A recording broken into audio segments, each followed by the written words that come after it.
여러분 안녕하십니까? 누리 PD입니다. 자, 스카이 데일리라는 인터넷 언론, 지금 신생 언론에 들어가고 지금 역사가 몇 년 안 됩니다. 그런데도 놀랍습니다. 자, 이런 페이스면요, 뭐잖아. 대한민국을 대표하는 우파 정론지가 될 것 같습니다.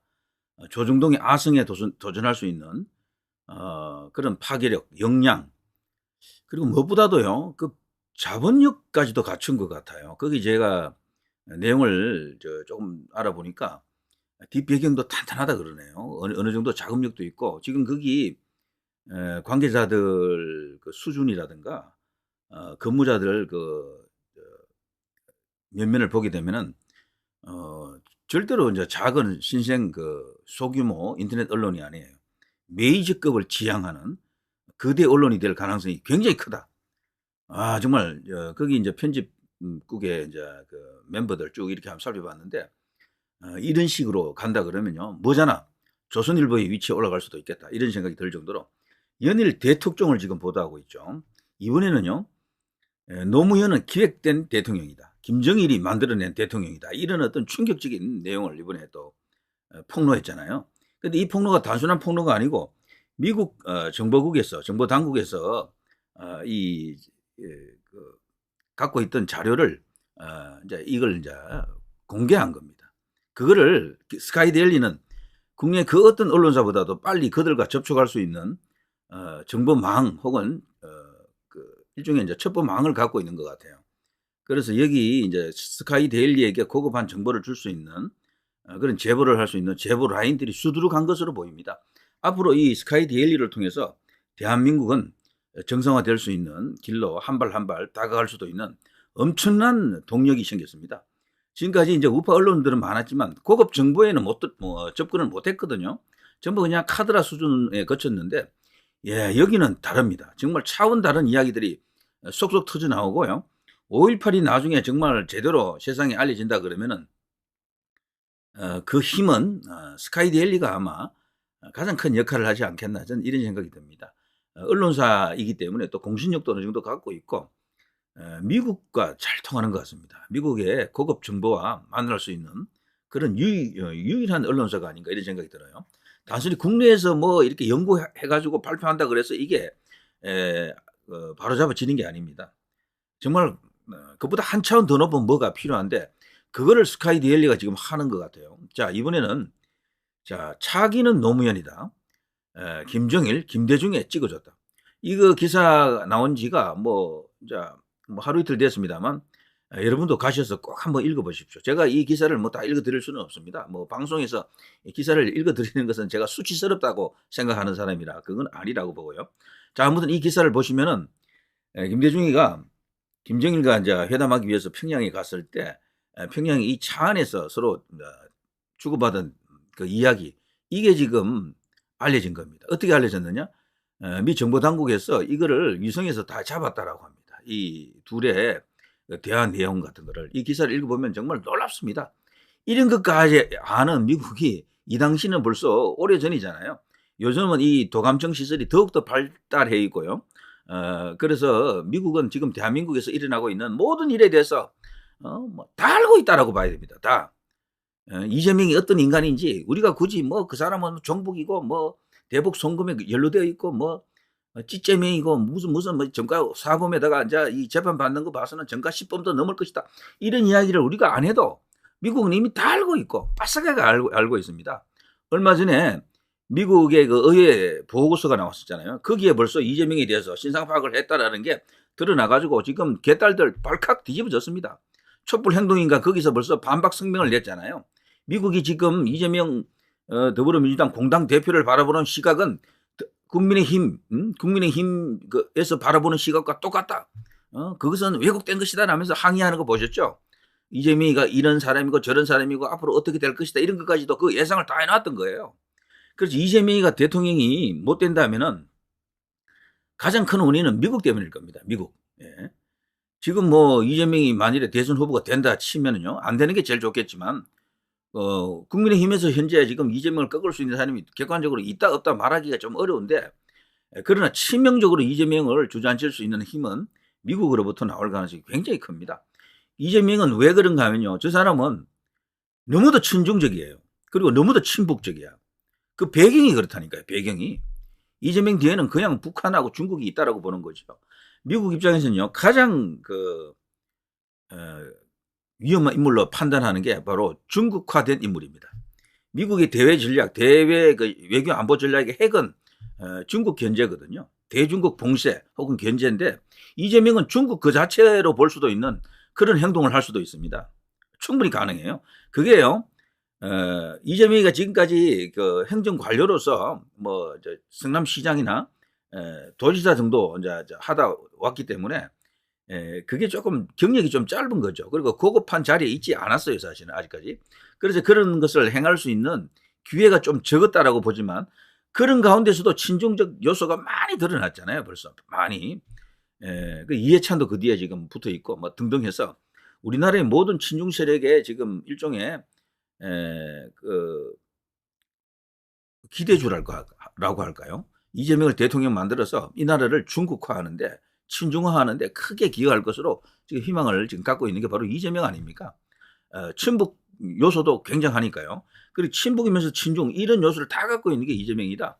그래서 미국 입장에서는 어떤 경우든 정치적으로 어떤 선택을 할 가능성이 크다라고 보는 거죠. 그래서 이재명으로서는 지금 똥줄 타는 겁니다. 자, 어쨌거나 그런 이야기는 여기 없지만 현재 어쨌거나 이 차기는 노무현이다. 김정일, 김대중이 찍어줬다. 이 당시 이제 김대중은 그런 말을 합니다. 김정일이가 김대중에게 다음 대통령으로 누굴 생각하고 있습니까? 뭐 이렇게 물으니까 김대중이 이제 이런 말을 한다는 겁니다. 다음 대통령으로 한화갑이나 정동영 등을 이제 생각한다 그러니까 그러지 말고 노무현 하세요. 노무현 하시오. 뭐 이런 식으로 이야기합니다. 그러자 이제 김대중이 노무현은 경상도 출신인데다가 인지도도 떨어지고 어쩌고 저쩌고 이렇게 이야기한다고요. 그러자 이 김정일이가 노무현은 그 부친이 전라도 사람이고 그리고 어쩌고 저쩌고 이렇게 이야기하기 시작합니다. 자신들이 만들어 줄 수 있다라는 거지. 일종의 그런 충격적 이야기들이 여기 다 나와요. 여기 다 나와 있습니다. 차기 대선은 누구를 염두에 두고 있어? 호남 출신 한화갑이나 정동영이면 어떨까 합니다. 그건 안 돼요. 노무현으로 하시오. 그는 경상도 출신으로 청문회 스타라고는 하지만 여론이나 인지도 면에서 훨씬 밀리는데요. 이 당시에 노무현 지지율이 진짜 없었죠. 뭐 2, 3%밖에 안 되죠. 자, 김 위원장, 김정일, 그 아비의 원래 고향은 호남이고 처가 등 출신 성분도 줬어. 그 출신 성분 줄 수밖에 없는 게 처가가 북하고 연결돼 있잖아요. 그래서 노무현이가 나중에 대선 후보 시절에 그 유명한 발언 나오잖아요. 그 장인이 이제 공산주의자 경력, 그런 이제 그런 빨갱이 경력이 있다라는 게 드러나자 발끈하면서 그러면 지금까지 같이 살아온 그 마누라를 버리란 말이요. 뭐 이런 식으로 그냥 벌컥하는 거예요. 발칵하는 거 있죠. 그걸로 오히려 노무현이 살아났다라고 평가하는 거죠. 어려움을 그냥 정면 돌파로 뚫었다. 뭐 그렇게 평가하기도 하는데 어쨌거나 여기서 말하는 거는 바로 그겁니다. 출신 성분이 좋다. 이 붉은 물을 갖고 있다라는 거죠. 여론이나 인지도는 선전선동을 통해 충분히 월장할 수 있어. 극복할 수 있다는 얘기입니다. 선거 문제는 우리가 연구를 많이 합시다. 와, 첫 만남인데도 이 정도로 대화를 주고받을 수 있다는 것은요. 미리 그전에 서로 통했다는 거지. 수도 없이 많이 교신을 하고 뭐 교류를 했거나 주고받은 게 있었다라는 거죠. 그래서 김대중 비판자들은 김대중은 오래전부터 북으로부터 공작금을 받았다라고 주장하지 않습니까? 정치 자금은 거기서 대부분 나왔다라고 주장하고요. 자, 이런 너무도 충격적인 이야기인데요. 이게 스카이 데일리를 통해서 폭로가 됐으면 우리 정치권에서도 언급을 한번 좀 해야 되잖아요. 아무도 언급 안 합니다. 아무도. 가만히 있잖아요. 왜 그런가 하면요. 누리 PD 이제 방송을 오래 시청하신 분들은 알 겁니다. 왜 그런가 하면 이들이 성역이 되어 있어 그래요. 성역이. 김대중 따위가 무슨 성역이야. 이거는 그냥 골수 우파라서 그렇고요. 우리나라의 기본 흐름은 노무현하고 김대중은 성역입니다. 공식적인 자리에서 국가기관이 주최하는 어떤 공식적 자리에서 그 두 사람을 절대로 비판을 못해요. 그런데 박정희 대통령은 비판하더라고. 이승만 대통령도 비판을 해요. 저쪽 좌파 정부가 들어서면요. 그들이 공직자이면서도 연설하면서 박정희 막 까요. 응? 사람들이 보고 있는데 연설하는 자리에서. 이승만 막 깐다니까. 전두환 막 까. 그렇지만 반대 보수 정부 때 이 두 사람을 깔 수 있는 사람이 없어요. 노무현 까는 사람 아무도 없습니다. 오히려 칭송을 하지. 김대중 거라는 사람 아무도 없어요. 김대중 대통령 어쩌고 하면서 또 우러러 이렇게 받드는 것처럼 이야기한다고. 국민의힘 정치인들이 다 그래요. 기본 스탠스가 노무현 김대중을 비판하려고 생각도 못해. 그걸 겁을 내는 거야. 아무도 못합니다. 한동훈 같은 경우는 뭐 완전히 냄새가 나잖아. 그냥 막 극존칭을 뭐 이렇게 쓰면서 떠받들고 있고요. 오히려 이 국민의힘에 있는 의원들 중에 박정희 대통령, 이승만 대통령을 그냥 성역처럼 받드는 사람이 과연 있겠느냐? 저는 없다고 봅니다. 약간의 존경심은 갖고 있을지 몰라도 절대로 그런 사람도 김대중이나 노무현을 원색적으로 비판을 못해요. 저들이 대한민국 발전에 오히려 장애물이었다. 진정한 민족 해방을 이루는데 이 장애물이었다라는 그런 인식을 갖고 역사를 제대로 이제 들여다보는 사람이 없어요. 자, 아무튼요, 이거 엄청난 이야기 아닙니까, 이거? 자, 이런 고급한 정보들이 어떻게 나왔는가 하면요, 이분을 통해서 미국 CIA가요, 이분에게 전달했다고 합니다. 그동안 이런 모든 이제 이렇게 도감청한 내용들을 이대용 전 공사, 이 사람 이제 얼마 전에 이제 세상을 떠났는데요.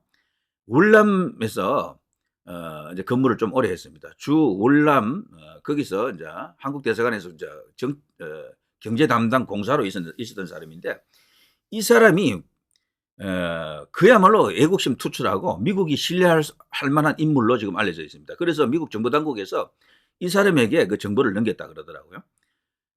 광복 후 고향인 황해도 금천에서 교사로 일하다가 월남한 사람인데, 베트콩 당국자와 북한 공작 요원이 월북 회유를 했지만 끝까지 거부했고요. 한국 정부와 베트남 협상 끝에 풀려났다는 거죠. 이 사람은요, 한때 저쪽 이제 베트콩에 의해서 이 포로가 됐습니다. 잡혔습니다. 그런데도 이 사람 끝까지 자신은 대한민국 그리고 반공주의자라는 것을 알리면서 이제 버티다가 이제 결국 나중에 풀려난 그런 인물인데요. 그걸 지켜본 미국이 이 사람만큼은 간첩이 아니다. 이 사람만큼은 정보를 갖고 장난칠 사람이 아니다라고 생각해가지고 여기에 이제 정보를 이렇게 넘긴 것인데, 이 정보가 돌아가지고 스카이 데일리로 들어간 겁니다. 그러니까 미국도요, 믿는 사람, 안 믿는 사람 이렇게 골라내는 겁니다. 이거 굉장히 중요한 이야기입니다. 자, 그리고 이 기사가 워낙 길어서 제가 뭐 대충 압축을 해드립니다. 그런데 여기서 말하는 김정일이는 무슨 똥배짱으로 대한민국은 자유민주주의고 선거를 통해서 대통령을 선출하는데 노무현을 어떻게 대통령 만든다는 겁니까? 그게 바로 이거죠. 김대중, 이해찬이 부정개표기 제작 주문했다.